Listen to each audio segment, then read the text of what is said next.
All right, let's talk about artificial intelligence. You know, AI. It's got to be one of the biggest, most hyped up, and honestly, most misunderstood technologies of our lifetime. We hear about it constantly, right? In movies, on the news. But what is it really? And how is it already, right now, completely remaking our world? Well, let's pull back the curtain and take a real look at what's going on. So, first things first, AI is not some sci fi concept from the future. The thing is, you're already using it, probably dozens of times a day without even thinking about it. Every single time you do a Google search, or when Netflix suggests a new show you might like, or you ask Alexa about the weather, yep, that's you interacting with a pretty sophisticated AI. It's the tech that unlocks your phone with your face and helps self-driving cars see the road. AI has just quietly woven itself into the fabric of our digital lives. And, this quote really nails a strange thing about AI. It has this funny habit of just disappearing. What was once considered mind-blowing artificial intelligence is now just our search engine or our photo app. The tech becomes so normal, so baked into the tools we use every day, that we totally forget to even call it AI anymore. Okay, so with AI is pretty much everywhere, how in the world does it actually work? I mean, how does a machine learn to do things that we normally associate with, human smarts? Let's get our hands a little dirty and see how the magic actually happens. The official definition is actually a great place to start. At its heart, AI is all about building systems that can do three key things: learn, reason, and solve problems. It's a huge field for sure, but that basic idea, that ability to learn from the world and then act on that knowledge, that's the thread that ties all of it together. Now, this is the really critical part to understand. The whole approach to building AI has completely flipped.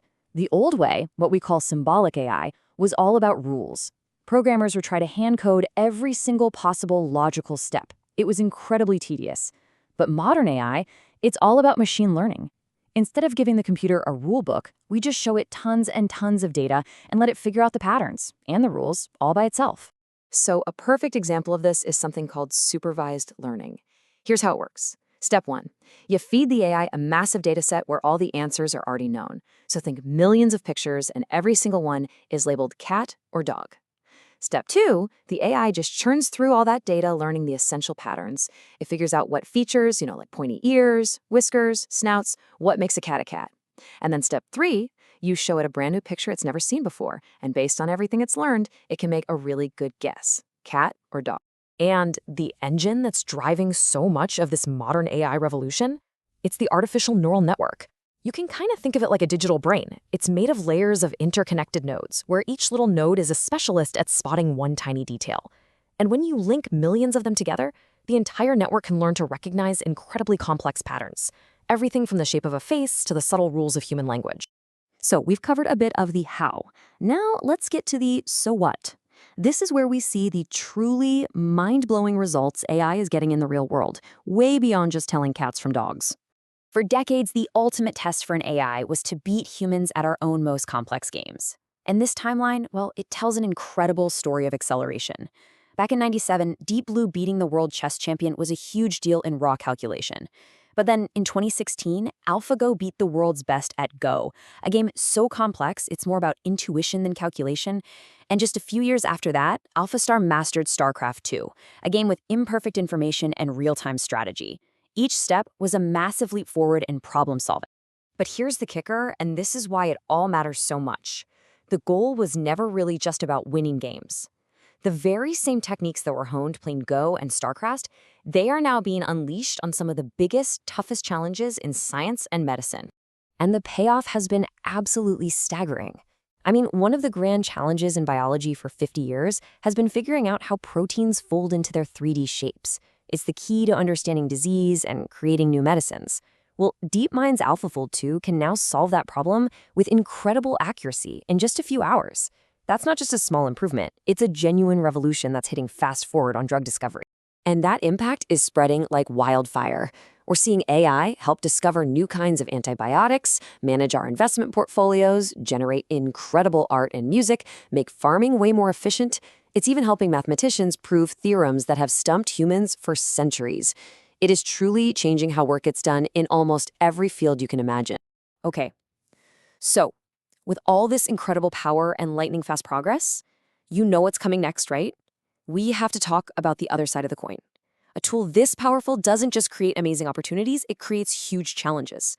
And that forces all of us to start confronting some very, very hard questions. And these risks, they're not just hypothetical theories. They're happening right now. We have seen real-world AI systems show racial bias when used in court sentencing. We know social media recommendation systems can trap us in filter bubbles and push misinformation just to keep us scrolling. The economic disruption is real. Artists are already seeing their livelihoods impacted by generative AI. And all of this is built on models trained by scraping the internet, raising huge questions about our privacy and about copyright. But beyond all of these immediate, tangible harms, there's a deeper, more profound concern being debated by many of the top people in this field. And that's the idea that at some point in the future, humanity could actually lose control of an AI that becomes far more intelligent than we are. Now, listen, this isn't some fringe idea from a movie. This statement, it was signed by hundreds of top AI researchers and CEOs. We're talking the heads of OpenAI and Google DeepMind. The very people building this technology are arguing, in the clearest terms possible, that making sure advanced AI is safe is one of the most critical challenges humanity will ever face. Period. Now, trying to manage all this is incredibly tricky, and partly because the world can't even agree on the basics. I mean, look at this chart. Public opinion is all over the map. In China, you have a huge majority, 78%, who see the benefits of AI outweighing the risks. In the US, it's only 35%. That massive global divide makes creating any kind of unified international rules a gigantic challenge. But despite all those challenges, governments are finally starting to act. The European Union's AI Act, which just recently went into force, is really the world's first major shot at creating a complete legal framework for AI. It's a pretty clear signal that the era of AI as this unregulated Wild West is probably coming to an end. Which kind of brings us to the final thought here. The technology itself is a tool, an unbelievably powerful tool that can give us answers to problems we once thought were impossible to solve. But its ultimate impact, whether it's for good or for ill, that's going to depend on us. The real challenge isn't just about building smarter machines. It's our challenge, as a society, to ask the right questions about what we want them to do, and just as importantly, what values we demand they serve.